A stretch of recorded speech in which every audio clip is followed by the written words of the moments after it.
What's up, everyone? I'm James Baney. This is the Bad Batch reaction show. We're getting ready to do episode 15. We're going to talk about it, the finale, part 1, Return to Kamino. I really enjoyed this episode, really liked it, good episode. Before I get too into it, I do want to tell you to like the video, consider subscribing to the channel for the finale. We're going to do part 2 next week. But for now, consider subscribing. I'd say leave a comment, but wait till the end of the video where I'm going to have a bunch of questions for you guys. I want to get a feel for what you're thinking. I'll have those questions at the end. That's a perfect time to comment. For now, if you want to leave like a, oh man, I really like this episode or something like that, that's cool. Go ahead and do that. But then also leave another one later. And like I said, go ahead and give me a thumbs up. Back to this episode. Man, wow. I found myself so many times in this episode legitimately, not that I aren't normally, but I was like on the edge of my seat, like, how is this thing going to play out? I'm watching this. It felt more than any other episode of the Bad Batch so far. It felt like this was a historical episode, especially because I'm doing spoilers here. When we get to the end and the whole destruction of Kamino kind of thing, not the planet, but it's Kamino. Come on, it's called Return to Kamino. That's where they're going.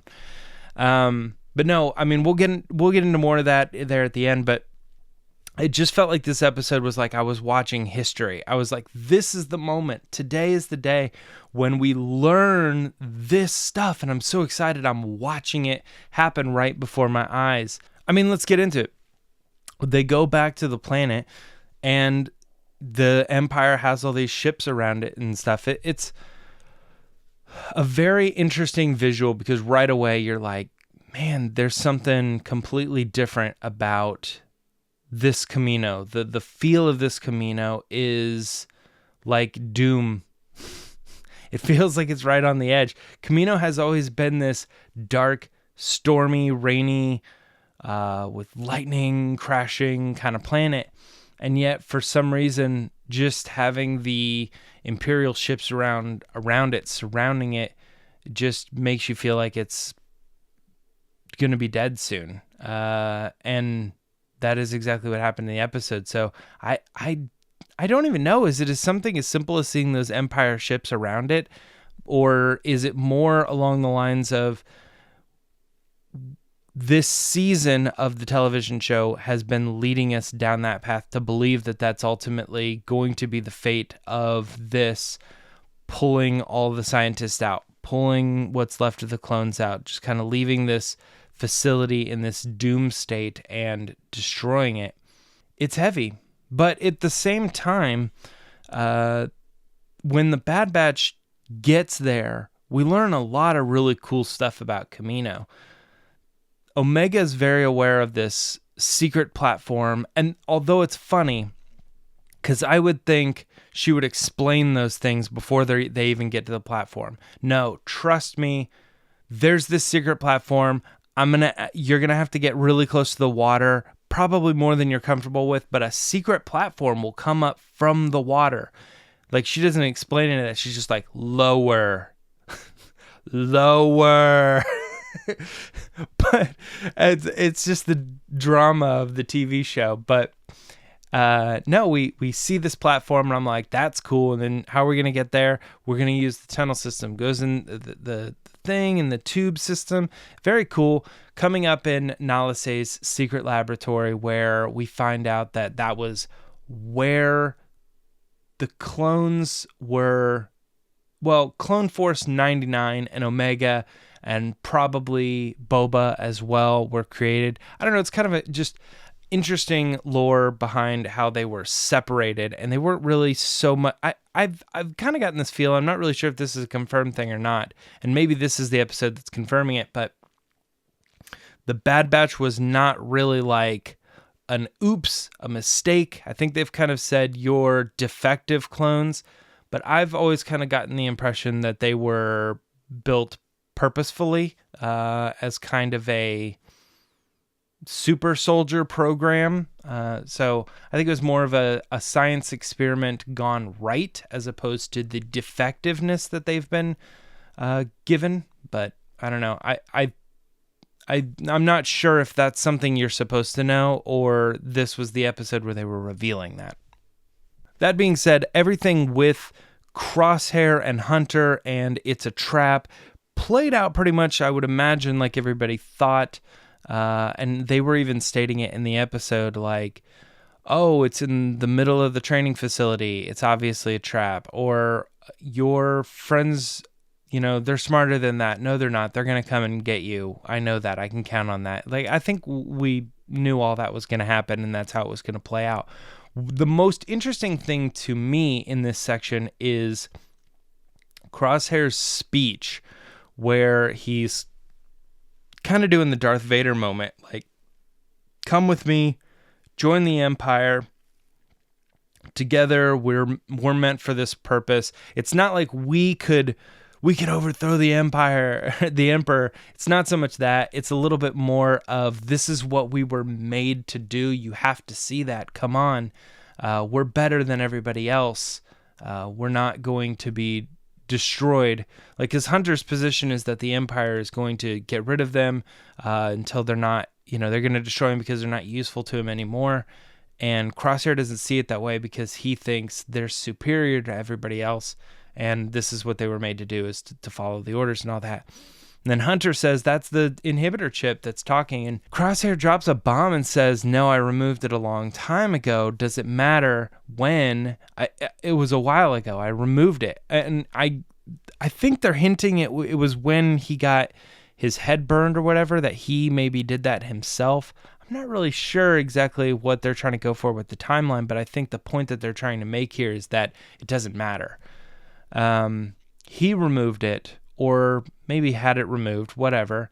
But he says, this is who I am. I'm choosing this. This is my path. And then they have this, well, actually, even before that, he does this really cool shot, which just goes back to what we kind of forget sometimes about Crosshair, is that he's not just a clone. He does have his own special skill, which oftentimes, and I've pointed out in early episodes of the show, that they just kind of throw that feature away. Like, oh, he's the best marksman in the world, but he missed hitting Kanan, you know, and just other things like that. Like, sometimes they throw away that little factor, and they also do it in this episode and here in a second, but he does get the shot that's like, and it hits like 4 guys at once. If you're that capable of shooting a shot like that, then when you're going up against Hunter and it's like a quick draw type thing, he should have probably been able to shoot at the floor or shoot anywhere in that room, and it would have hit Hunter before Hunter could have shot him with a, the knockout bullet thing. I forget what they're called. Stun ray? Yeah, that's not Star Trek. Stun ray. Set it to stun. Yeah, that's what the Stormtrooper in A New Hope says, I believe. Let's get back to the point. Crosshair says, this is who I am. This is my choice. And Hunter then stuns him, and he tells everybody he's coming with us. We'll get to that, I guess, at the end. That's one of my questions.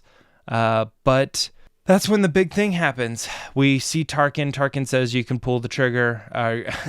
You may fire when ready, which I'm sure Steven Stanton had a big time being able to deliver that line. That's pretty great. But Tarkin says it again. It's almost his catchphrase at this point.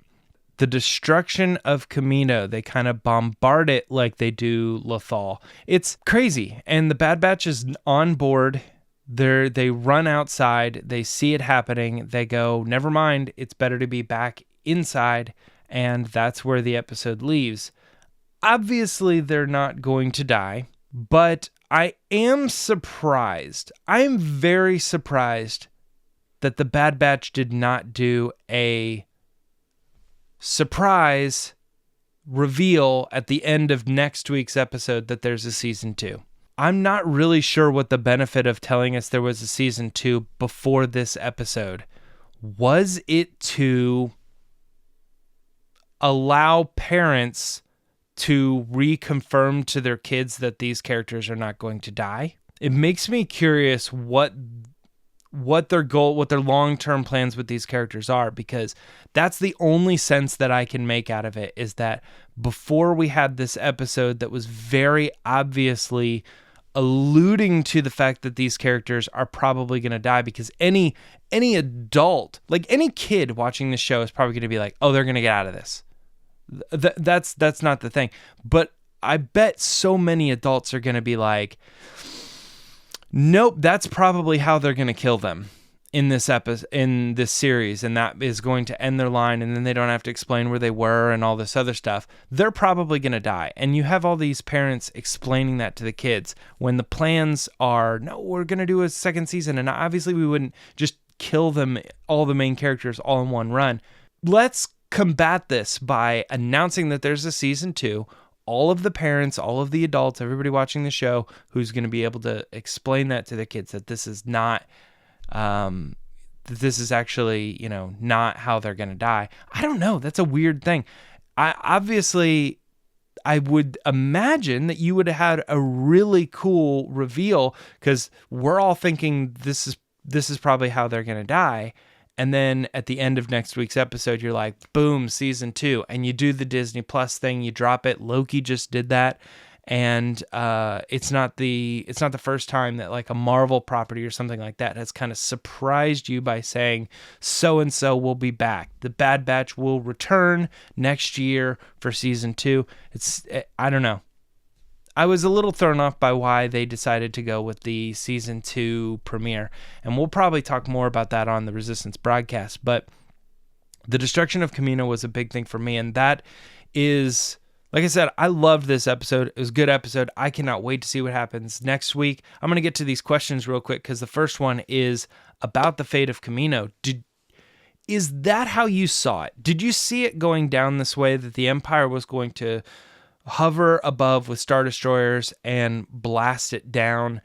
Or did you think it was going to be like a Death Star destruction? Or did you think it was going to maybe still be around? Maybe it was never destroyed. Maybe they just abandoned the idea of using it, and the Kaminos just, the Kaminoans just kind of went into another business. Perhaps. Doesn't seem very Empire-like, considering they blew up Geonosis, but it's always a possibility that they're like, handshake agreement, thank you for all the whatever, we're not going to need you anymore, but, whatever. Or was this foreseeable? Did you see that by the end of this series, they were going to have destroyed the facility and the workers and killed off all the people? And I think we were kind of starting to get that hint. But I more or less mean not like before this episode started, but before this series started. What did you picture as the fate of Kamino versus what we saw in this episode? My second question for you guys is, who will show up in the finale? I'm curious what you guys are thinking for predictions on the return of Rex, the return of Cad Bane, the return of being able to see maybe some of these other Kaminoans, like Nala Se, for instance. There have been a couple of characters that we've gotten here and there through the show that may or may not make their return in that finale, at least for just to show up for the team or whatever. Like in this instance, like clone worthy, like Gregor or Hauser, for instance. Like, who do you think is going to show up for that final episode? And then I guess you could bleed that into, if you want to continue with your question, maybe season 2 predictions of like, oh, they're not going to show up here, but they'll probably be a bigger character in season 2. And then my last question for you guys is this a good thing for Crosshair? Because, okay, if he were to have said, no, it's not the chip's still in me, but this is who I am, or something like that, and then they stun him, I would think that his fate would be that they're going to remove the chip and then he's going to change his mind. But the fact that he gave us the removal of the chip process, it kind of makes me wonder, are they going to have to convince him just as a human being that he's going the wrong way? And that could be a long-term thing. Like, that's totally reprogramming his brain mentally, like as if he'd been brainwashed, and they're going to have to pull him out of that. It's not going to be as easy as pulling the chip out. Or do you think this just signifies that it can't be that they're just going to kill him or something? Like, he's like, no, this is who I am. And they're like, all right, fine. Well, we'll just take all your weapons away and let you go on this planet or something. It has to be some sort of long-term unbrainwashing process, right?